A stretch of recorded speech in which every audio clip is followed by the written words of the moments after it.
Okay, people, this project may have got the best of me. I've made some mistakes. And using my feet as mops was definitely one of those mistakes to film this introduction.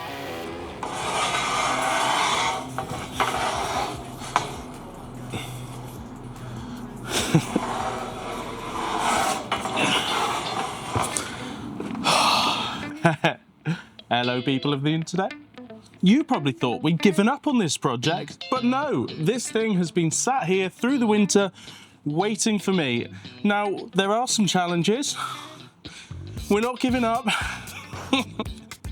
Let's make this thing happen. Last year, I decided solar power and batteries alone isn't enough. I need to find a way to use as much of the energy that is on my property as possible.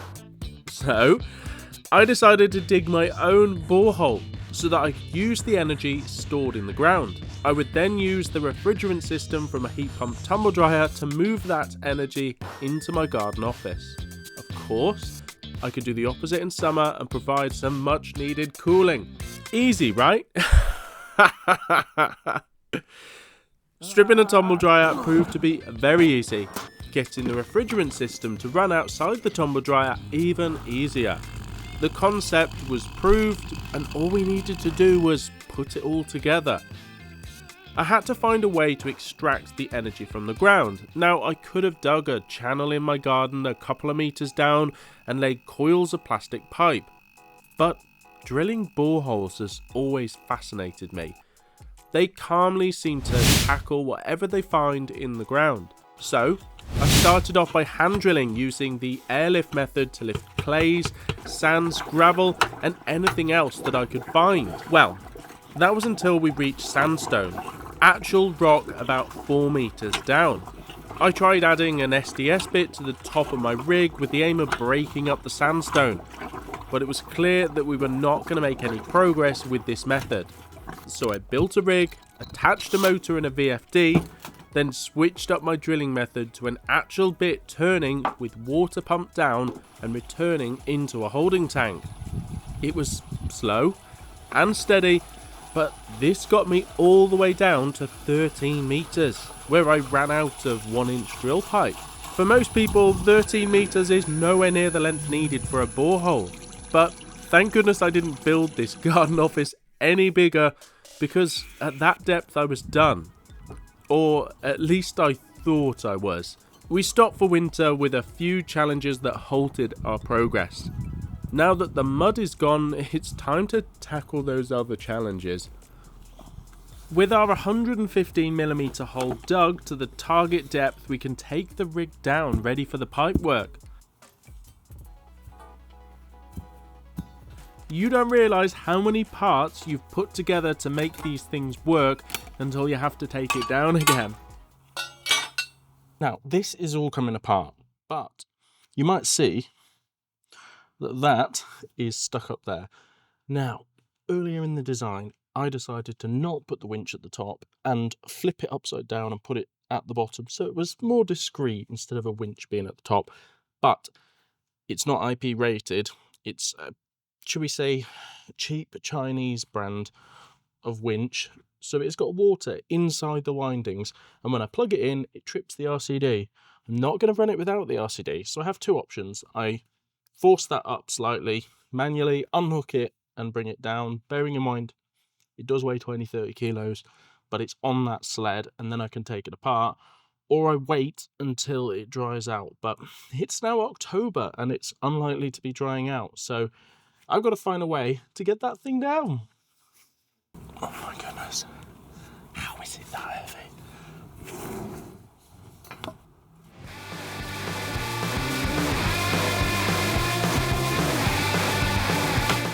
And of course, that process went just as smoothly as we expected, hey? Oops, that wasn't meant to go in there. This means finally we can get some pipe work down this hole. Alright, you've seen me drill this thing by hand and then by rough machine, but it's time to make this thing do something useful in the garden. I'll just stuff this down here. No. Our ground source pipework is what pulls heat from the ground. Just throwing pipework down there won't work. You'll end up with air gaps. And air, as we know, is an insulator. Think the insulation in your walls or your nice woolen warm coat in winter. So we need good thermal contact with the air. In comes our mysterious white powder. Once our pipework is down the hole, we'll then use a few bags of this thermal grout, which will give the best thermal transfer between the surrounding rock and soil and the pipe that's right here. So let's get started with this. Holy heavy. The blue pipe attached to our ground loop is our Tremie pipe. It has one job: send our suspicious white powder, a thermal grout water mixture, down the hole to fill in the cavities. These scenes were actually filmed last September, just as the weather was changing and things were getting muddy. I discovered that my 3 pipes together were very close to the size of the hole, which meant that it would snag as they went down. And as much as I tried, I couldn't get them to go down all the way. Now, I bet there are some of you just screaming at your TVs now, watching me struggle, knowing a much easier way to handle this. But that's the joy of hindsight, isn't it? What's the angriest that you've ever been with a piece of plastic? I'm pretty sure that this is the angriest that I have ever been with a piece of plastic. Funny to look back on though. Okay, my first major problem was waiting for the right weather to film this last year. Meant that, if I get this pen, this happened. All of the silt that was spread around here settled around halfway down and built up an entire layer of silt. So when I tried to put my pipe down, it then hit this silt, and I managed to get about to 8 meters at one point, but I couldn't get all the way down. So there was no other option but to attempt to bring that out. So I tried heavy flows of water. It's now November and I have left this thing without its rig here for a little while. And what has happened is, about 8 meters down, I seem to be hitting a blockage. And I think that I've filled this thing back up with silt. So I'm at the stage where I question, do I continue to try and unblock it by pumping air down and hoping that it will come back up? Or do I stick my drill rods back down the hole, which means building back the frame in the middle of winter, that I can try and stick the tube down here, which I've had since April, May of this year, which is now laid up the garden, and everything is getting muddy and everything is a mess. So yeah, this project may have got the best of me, but I guess we'll have to find out in this video, won't we? Should have just got on with it all at the same time, shouldn't I? Not got distracted with other videos and projects, eh? But that's not the way I do things. Right, I think I need a fresh pair of socks.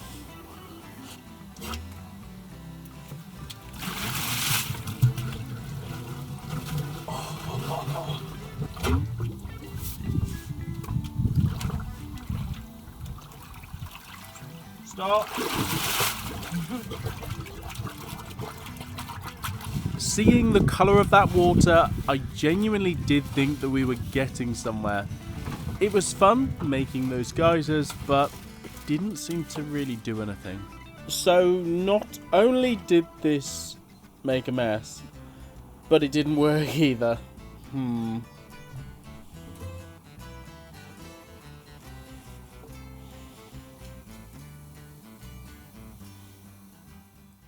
Because of the weight and the amount of silt in here, that just wasn't working. So I needed to find another way to get that silt out. Now, even with the silt out, it's very difficult to put my 3 pipes down this hole because they are basically the full width of the hole.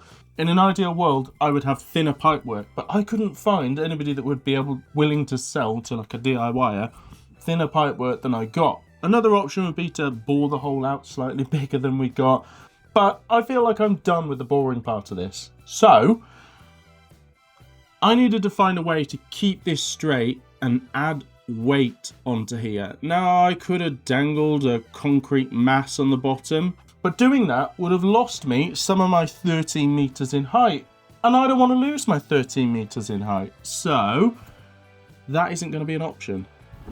Now, there was no way I was going to be tackling this through the winter. I want to make a good video. It turns into a mud bath out there, so I always knew that I was going to pick this up in the spring.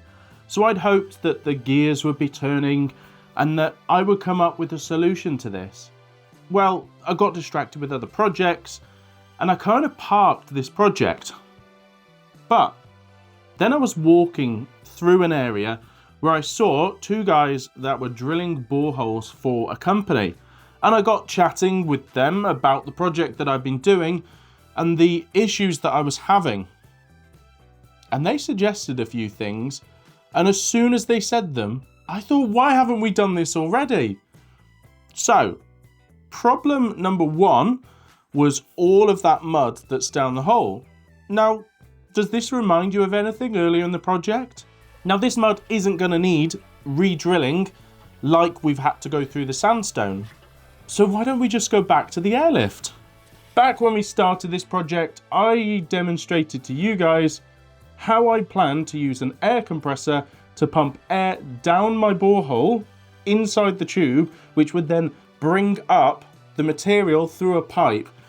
Now, this idea came to me from a YouTube channel, and it worked perfectly through our topsoils, through our clay soils, and all of that, down to the 4 meters where we started hitting sandstone rock. But why didn't I think of it? This should work to clear all of our sandstone and drilling material that has created like a cake of material down the hole. So we'll just do that, right? After all that pumping out, I was slightly concerned about washing out the borehole. So, once the water levels had retreated, I wanted to check out the area under that PVC pipe.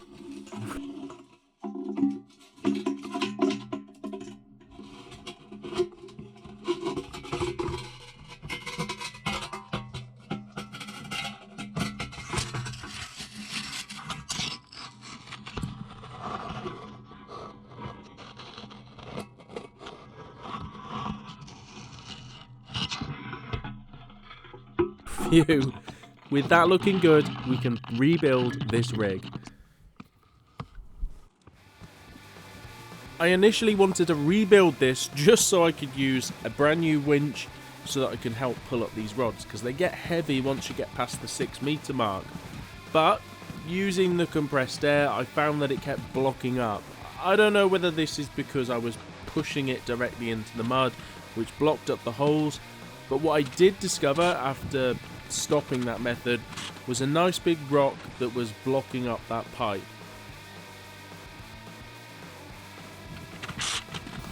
Now the next problem is the fact that my borehole is just about almost the same width as my pipe work. Now we have to send 3 pipes down because I've got to send what's called a tremie pipe. That is how we backfill it with a material that will conduct heat between the pipework and the ground. This makes it difficult to kind of twist and bend down the hole, and of course when you drill it's not a perfect hole, so it kind of goes off slightly, a couple of centimeters here, a couple of centimeters there. That kind of catches on it. Now I can get this down, I've been able to wiggle it down to that 8 meters, but I needed a better solution.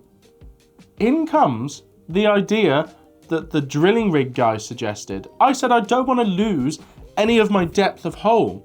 And they said, instead of putting a weight on the bottom, add the weight up the pipe. They suggested using rebar. Attach rebar around my pipe, and because it's thin enough, I can kind of slot it hexagonally all the way around my pipe and tape that up.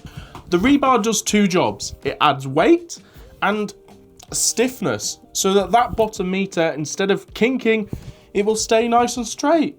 Again, why didn't I think of it? So I suppose we better get implementing those 2 ideas. Now, I attempted the airlift method and made it an extra meter down, but as soon as you end up buried in the sludge, the whole thing would block up. I did a load of testing off camera and decided to stop it. Let's go back to the rig doing the hard work, to water doing the hard work of lifting the sediment out for us.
So last night I thought off camera, while the weather was nice in the evening, I'd spend a bit of time in the garden with the kids and get started on drilling down some of this. So we went down our 6 meters. I wanted to add on my next section of pipe for 10 meters, and I ended up dropping one of my wrenches.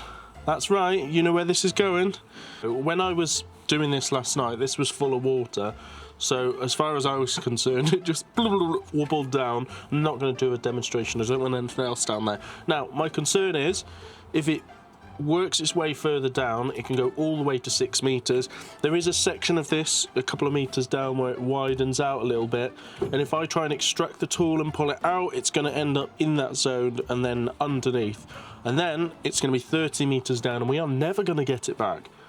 So I need to come up with a plan.